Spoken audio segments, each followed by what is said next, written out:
নমস্কার, আমি আবারও চলে এসেছি আজকে নতুন একটি রেসিপি নিয়ে।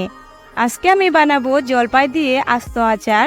আচার তো ছোট বড় সবারই পছন্দের হয়, আর তার মধ্যে যদি জলপাইয়ের আচারের কথা ভাবি তাহলে কিন্তু এমনিতেই জিভের মধ্যে জল এসে পড়ে।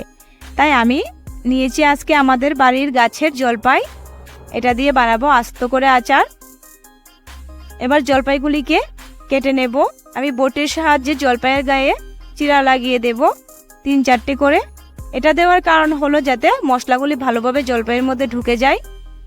এভাবে সবগুলিকে এবার কেটে নেব। সবগুলি কেটে নেওয়া হয়ে গেছে, ধুয়ে নিয়েছি।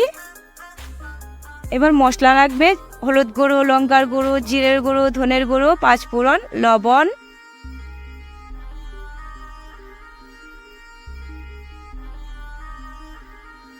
লাগবে শুকনো লঙ্কা আর মৌরি, এগুলি আমি গুঁড়া করে রেখে দিয়েছি। লাগবে তেজপাতা, আর সবচেয়ে ইম্পর্টেন্ট হলো গুড়।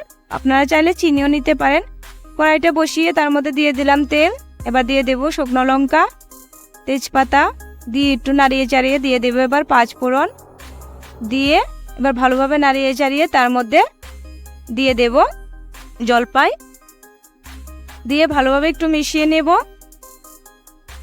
এবার তার মধ্যে দিয়ে দেব পরিমাণ মতো লবণ, দিয়ে দেব হলুদ গুঁড়ো, দিয়ে আবারও একটু মিশিয়ে নেব। এবার দিয়ে দেব অল্প একটু জল যাতে সেদ্ধ হয়ে যায়। এবার ঢাকাটা দিয়ে দেব। 5 মিনিট পর ঢাকাটা উঠিয়ে দেখব। এবার ভালোভাবে নাড়িয়ে চেড়ে দেখব জলপাইগুলি সেদ্ধ হয়েছে কিনা। একদম পারফেক্ট সেদ্ধ হয়েছে। এবার তার মধ্যে অল্প একটু লঙ্কার গুঁড়ো দেব, দিয়ে দেব জিরে, ধনে, দিয়ে আবারও একটু মিশিয়ে নেব। 2-3 মিনিট এরকম ভাবেই নাড়িয়ে চাড়িয়ে দেখব মশলাগুলি মিশে গেছে। এবার তার মধ্যে দিয়ে দেব আমি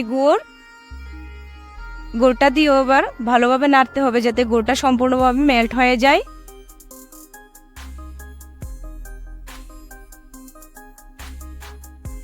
এভাবেই সম্পূর্ণ গুড়টা কিন্তু মেল্ট হয়ে গেছে।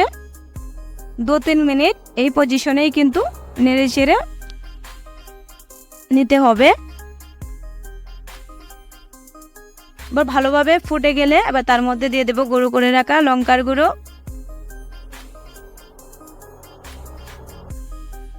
দিয়ে দেব মৌরির গুঁড়ো, দিয়ে এবার ভালোভাবে নেড়ে চেড়ে নেব। তাহলেই কিন্তু আচারটা আজকে রেডি হয়ে যাবে।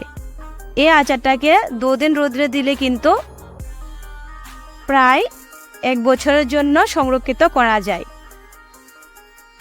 এভাবেই 2-3 মিনিট নাড়াচাড়া করে নিলেই রেডি কিন্তু আজকে আমার এই জলপাইয়ের আচার। এটা আপনারা এমনিও খেতে পারেন, আবার রোদ্রে দিয়েও খেতে পারেন। রেডি হয়ে গেছে। আপনারা যারা আমার চ্যানেলটাতে প্রথমবার দেখছেন তারা অবশ্যই আমার চ্যানেলটাকে সাবস্ক্রাইব করবেন, আর ভালো লাগলে লাইক, কমেন্ট অ্যান্ড শেয়ার করে দেবেন।